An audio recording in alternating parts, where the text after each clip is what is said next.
Tonight's program is dedicated to the men and women who served their country in war, at a time many consider to be one of America's darkest hours. In spite of what happened at home, they served with honor, fought with courage and valor, just like the generations before them. Tonight we honor them and four very special people who have done so much for the Vietnam veteran. Ladies and gentlemen, welcome to the American Spirit Awards.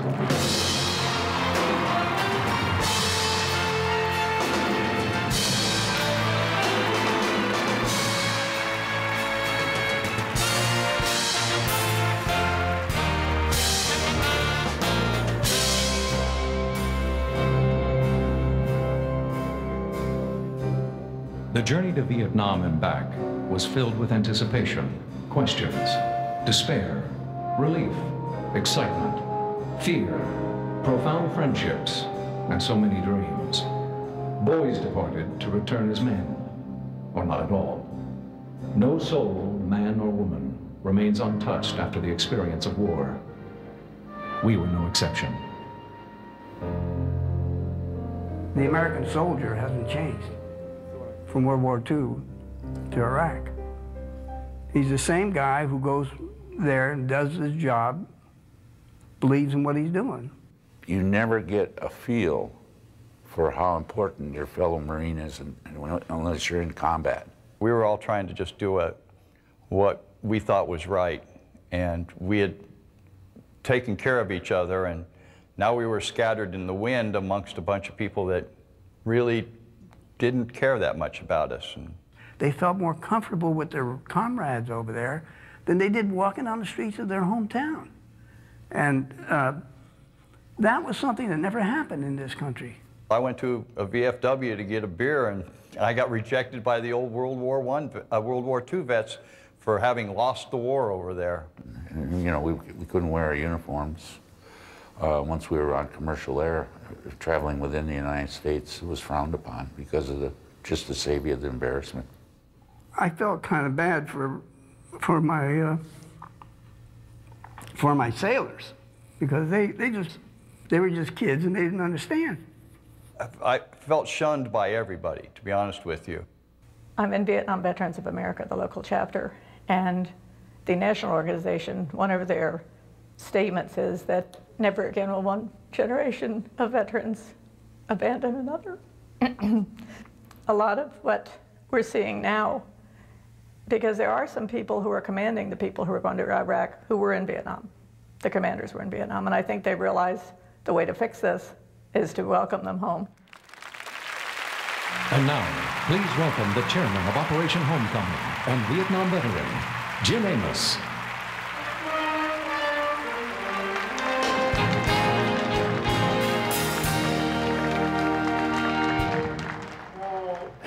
Thanks for being here.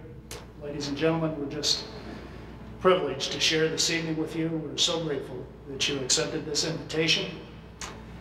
And I think I would be remiss before we go much farther if I didn't take a moment and recognize some folks here in the front row that have just returned from Iraq. Stand up, guys, ladies, gentlemen, all you guys. All of you stand up.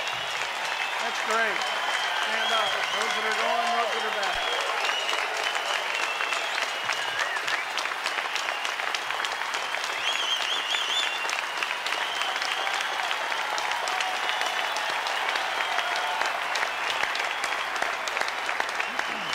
Thank you for serving our country. In Washington, D.C., on the wall of honor that's there, Vietnam Memorial, are the names of 58,226 Americans whose names have been grit blasted into that granite wall, as well as into the hearts of those who love them, along with each and every brother and sister who served alongside them. And for 30 years now, there has remained shrapnel in the heart of America. And in this week and in this night, we offer the healing needed in the power of recognition to these men and women. This event is equal parts reflection, it is equal parts celebration, and part closure It is also, incidentally, at the epicenter for national recognition through Major League Baseball, Hannity and Combs, the Fox network, as well as other networks and radio stations around the country. So this evening is dedicated to all those who served in and during Vietnam. So would you please join me in welcoming men and women from each of the services as we pay tribute to the armed forces of the United States of America.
Ladies and gentlemen, the President of the United States. I'm pleased to join you today for Operation Homecoming, USA's tribute to America's Vietnam veterans. Over the past week, you've been honored with parades and reunited with former comrades. This tribute is well-deserved and expresses our nation's heartfelt gratitude to all who fought for freedom in Vietnam. We thank all the soldiers and sailors, airmen, Marines, and Coast Guardsmen who risked their lives to serve our country. We thank your families who supported you in your vital mission. We thank the courageous prisoners of war who endured torture and abuse. We honor all who were injured in the line of duty, and each of the more than 58,000 Americans who gave their lives in freedom's cause in Vietnam. America will never forget them, and we will never forget those who remained missing in action. We will keep searching until every missing service member has been accounted for. You fought for our flag and brought honor to the uniform, and you have set a great example for the men and women of today's armed forces. In the war on terror, they're carrying on your legacy of selfless service and courage under fire. I know you share America's pride in them, and that you support them as they defend us from dangerous enemies. In Washington, D.C., a Vietnam vet named Steve Cobb comes out regularly to Andrews Air Force Base with his wife, Tanya, to greet wounded service members returning from Iraq and Afghanistan. Steve earned 4 Purple Hearts and a Silver Star in Vietnam. This is what he says: "When I came home, there was nobody but demonstrators to meet our troops. I never wanted to see another generation of troops come home without being welcomed and appreciated.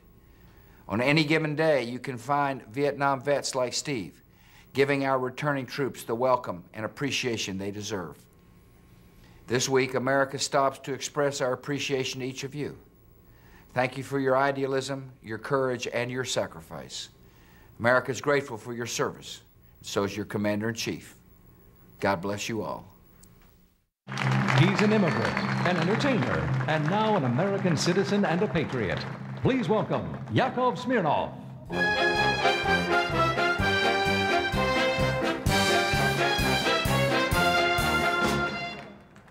Thank you so much. Hi! My name is Yakov Smirnoff. As you know, I'm originally from Russia. Thank you very much. It's great to be standing in front of American troops without a cigarette and a blindfold. I'm excited to be here today. It's exciting, many reasons. One of the reasons is following the address of the president, and I get excited about this because, you know, one time I was called, I got a phone call from Washington, and they said, "Mr. Smirnoff would like you to go to Washington and perform in front of the Bushes." I said, "This will get me arrested." And I've been very fortunate to be invited to the White House, and first time it was to meet President Reagan, and they introduced me to the president and said, "Mr. President, this is Yakov Smirnoff. He's a Russian comedian." And President Reagan said, "Well, have you heard this joke?" And he proceeds to tell me a Russian joke about this guy who wants to buy a car in Russia. And those days it took forever to buy a car. So the manager of the factory says, "Put your name on the list, come back in 20 years. The guy said, "Do I come back in the morning or in the afternoon?" The manager said, "What's the difference? 20 years from now." The guy said, "The plumber is scheduled to come that morning." So everyone laughs because the president tells a joke, so now they all turn to me. Now it's my turn to entertain the president. I said, "Mr. President, you know, when Americans landed on the moon, it was a pretty big slap in the face to the Soviet government. So Brezhnev called all the cosmonauts into his office and said, 'Americans landed on the moon. We land on the sun.'" They said, "Comrade Brezhnev, we can't do it. We will burn up." He said, "Do you think I'm stupid? You land at night." I've been very, very fortunate to do things like that, to meet the presidents, to travel the world. And all of this happened after I came to America, after I got the freedom to be able to do that. And as I traveled the world, I compared this country to other nations, and I learned something very interesting, that you can go to another country. Let's say you go to Italy, but you cannot become Italian. And you can go to France, but you cannot become a Frenchman. But you can come to America and become an American. And I want to thank you.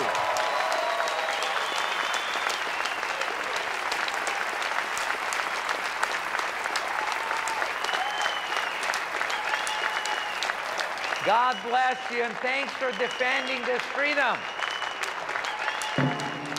Please welcome nationally syndicated talk show host and Vietnam veteran, Jim Bohannon.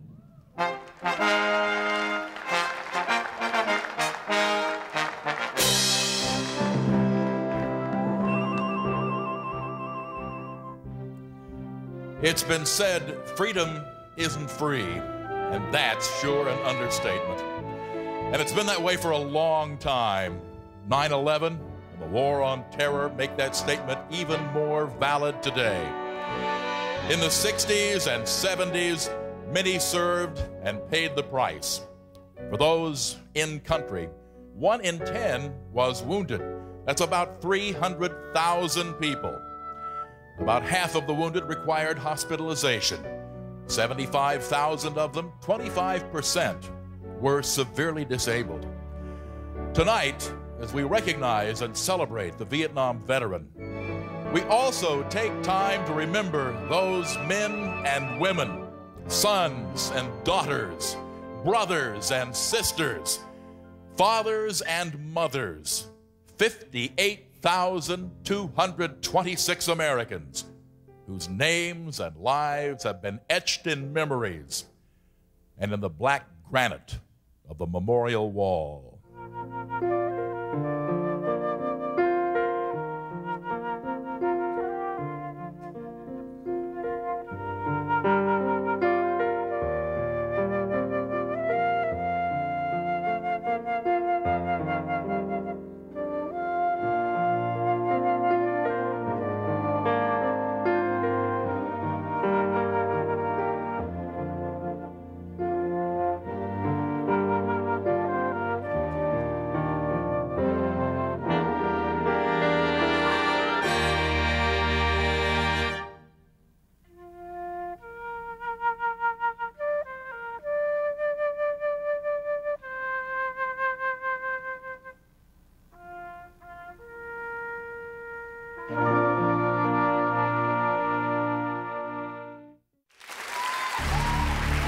Please welcome Commander, United States Special Operations Command, General Doug Brown.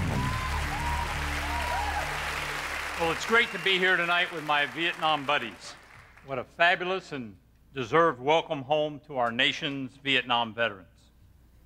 Thanks to the many volunteers responsible for this important event. Thanks to all the great entertainers that bring back so many memories of the songs we listened to on Good Morning Vietnam. And a special thanks to Mr. Ross Perot.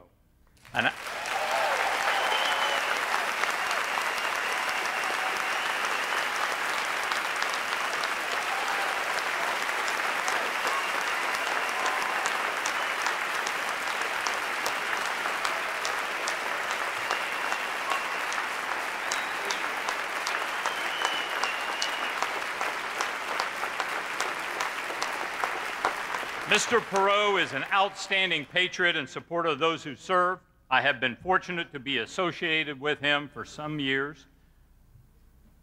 Few know the many things he does for our vets and our current service members, but I do know we all owe him our deepest debt of gratitude.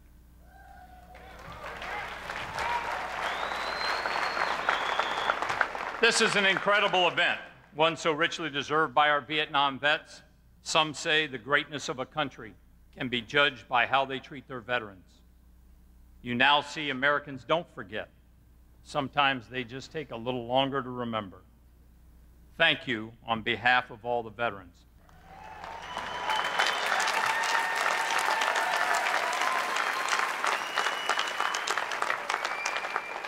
And while all who have answered the nation's call serve as heroes, some have given all in that service.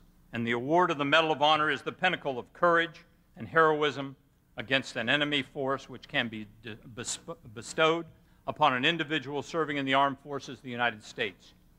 Created by Congress in 1861, only 3,460 Medals of Honor have ever been awarded to the millions who have served.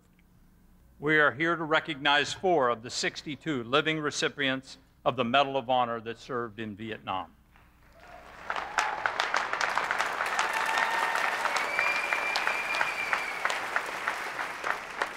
They proudly represent all those who served there with bravery and dedication and courage. As a hospital corpsman, 2nd Class U.S. Navy, serving in Company M, 3rd Battalion, 4th Marines, 3rd Marine Division in Vietnam on the afternoon of May 16, 1968, the corpsman was returning to his platoon from an evacuation landing zone when his company was ambushed with automatic weapons and mortars, causing many casualties. To reach a wounded Marine, he ran through fire and swiftly rendered medical assistance. He then directed 4 Marines to carry the casualties out. As they started to move the wounded Marine, an enemy soldier hurled a hand grenade at them and opened opened up with fire on the group. While shouting a warning to the Marines, the corpsman fearlessly threw himself on the grenade. Luckily, it failed to detonate. Without hesitation and still under fire, not to mention surprised to be alive, he continued treating casualties. For his courage, his unwavering devotion to duty in the face of extreme personal danger, he was awarded the Medal of Honor. Ladies and gentlemen, Hospital Corpsman, 2nd Class, Don Ballard.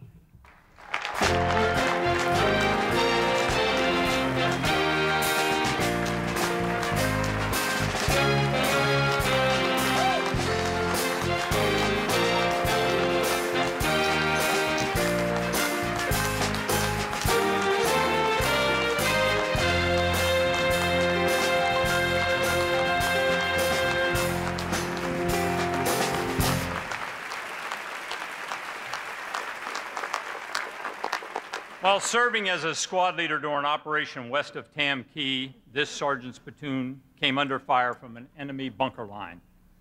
In the assault on the line, several fellow soldiers, including the platoon leader, were hit by machine gun fire and fell wounded in an exposed position. This sergeant immediately assumed command and assaulted the hostile gun position, finally killing the enemy gun crew in a single-handed effort. When a support platoon moved in to assist, their leader was also wounded. Without hesitation, this hero took charge of an additional platoon and continued the fight. Continuing to ignore the intense hostile fire, he climbed up on the exposed deck of a tank and directed fire into the enemy position while the wounded men were evacuated. As a result of his extraordinary efforts, the company eliminated the enemy positions and rescued the trapped men. This sergeant's bravery, at the risk of his life, was in the highest traditions of the military service. Please welcome Medal of Honor recipient, U.S. Army, Staff Sergeant Nikki Daniel Bacon.